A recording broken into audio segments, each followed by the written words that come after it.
চাওক যদি লাইফত সাকসেসফুল হ'ব লাগে আপোনাক ডেডিকেশন লাগিব, আপোনাক ডিসিপ্লিন লাগিব আৰু কনসিস্টেন্সি লাগিব। কিছুমানে ফৰ্মুলাও বনাই দিয়ে লাইফত সাকসেসফুল হ'বলৈ 3টা সি লাগিব। কি সি? এটা কনসিস্টেন্সি, এটা দিস সি, এটা দ্যাট সি। ধেৰ লাইফৰ ফৰ্মুলা, সাকসেসফুল হোৱা ফৰ্মুলা। এইটো কি ফৰ্মুলা? এইটো ডিডিসি ফৰ্মুলা। ডেডিকেশন লাগিব, ডিসিপ্লিন লাগিব, কনসিস্টেন্ট লাগিব, তেতিয়া লাইফত সাকসেসফুল হ'ব পাৰি। রাইট? আর প্রবলেম কি জানে? এই তিনিটা শব্দ শুনিয়ে ভয় লাগে, হয় না? শব্দ এটা শুনিয়ে ভয় লাগে। ডেডিকেশন এটা এনেকুৱা বস্তু যিটো আমি আজিলৈকে চকুৰে দেখা নাই কেনেকুৱা হয়, যিটো বস্তু আমি কেতিয়াও এক্সপেৰিয়েন্স কৰি পোৱা নাই কেনেকুৱা হয়। ডেডিকেশন দিয়াটো কাক কয়? আমি কেনেকৈ গম পাম কিমান ডেডিকেশন দিছো? হয়, এতিয়া আপোনাৰ কি লাগে?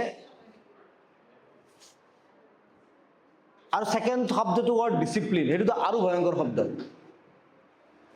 এইখন পৃথিবীর ডিসিপ্লিন থাকাটো পসিবল?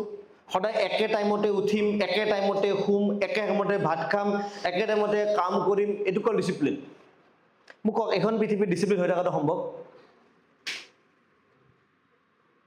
নেক্সট কনসিস্টেন্সি, সদায় একেটা কামকে বাৰ বাৰ কৰি থকা, একেটা কামকে বাৰ বাৰ কৰি থকা, এইটো সহজ নেকি?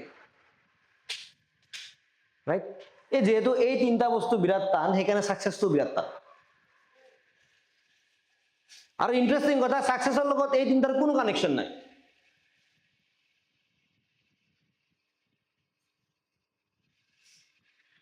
সাকসেসৰ লগত এই 3টা বস্তুৰ কোনো কানেকশন নাই। মোক কওক এজন যোনে এখন ঠেলা চলায় তাৰ ডেডিকেশন আছে নে নাই?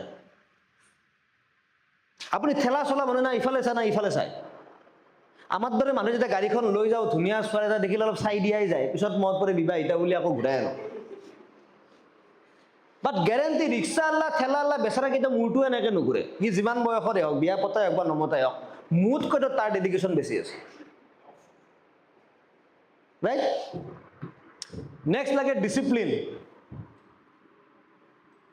আপোনালোকে কেতিয়াবা ৰিক্সাৱালা ঠেলাৱালা দেখিছে ৰাতিপুৱা 10টাত উঠিছে, এতিয়া ৰিক্সাখন লৈ যাওঁ ৰ, দেখিছে? সেই বেচাৰা কেইটাই সদায় ৰাতিপুৱা কোনো নুঠোতে যায় ভাড়া বেছি পাম বুলি। ঘৰে ঘৰে যে পেপাৰ বিলাব যায়, এইকেইটা মানুহৰ কম ডেডিকেশন আছে, কম ডিসিপ্লিন আছে। যিকেইটা সিকিউৰিটি গাৰ্ডে গেট খুলিব লাগে, সেইকেইটা সিকিউৰিটি গাৰ্ডৰ কম ডিসিপ্লিন আছে। আৰু নেক্সট কনসিস্টেন্সি। মইতো চাকৰিয়ে নকৰিলো কাৰণ কনসিস্টেন্সি লাগে কাৰণে। আপোনালোকে গম পায় মোৰ অফিস কোনবাৰে বন্ধ থাকে? সোমবাৰে। গোটেই দুনিয়ায় সোমবাৰে কাম কৰিবৰ কাৰণে ফ্ৰেছ হৈ যায়, মই সোমবাৰে ৰেষ্ট লওঁ।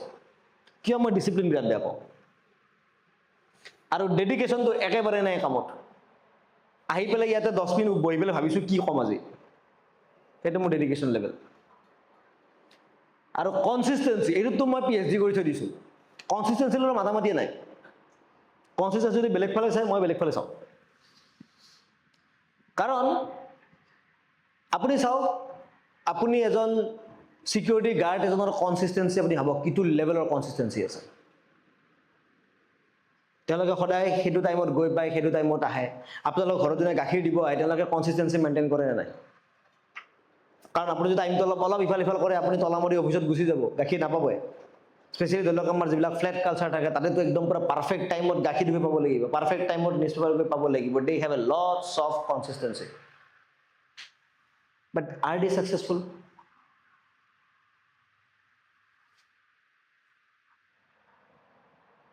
আছিল সাকসেসফুল তেওঁলোক?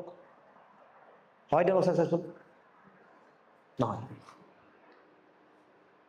এটা মেইন কথাটো হৈছে যে আমি যেতিয়া শব্দটো শুনো যে সাকসেস হবৰ কাৰণে বহুত লেভেল অফ ডেডিকেশন লাগিব, বহুত লেভেলৰ ডিসিপ্লিন লাগিব, বহুত লেভেল অফ কনসিস্টেন্সি লাগিব, আৰু আমাক ডেডিকেশন কেনেকৈ দিয়ে, ডিসিপ্লিন কেনেকৈ দিয়ে, কনসিস্টেন্ট কেনেকৈ দিয়ে আমি শিকাই নাই। সেইকাৰণে আমাৰ ব্ৰেইনে মানি লয় যে সাকসেস হোৱাটো বৰ টান বস্তু।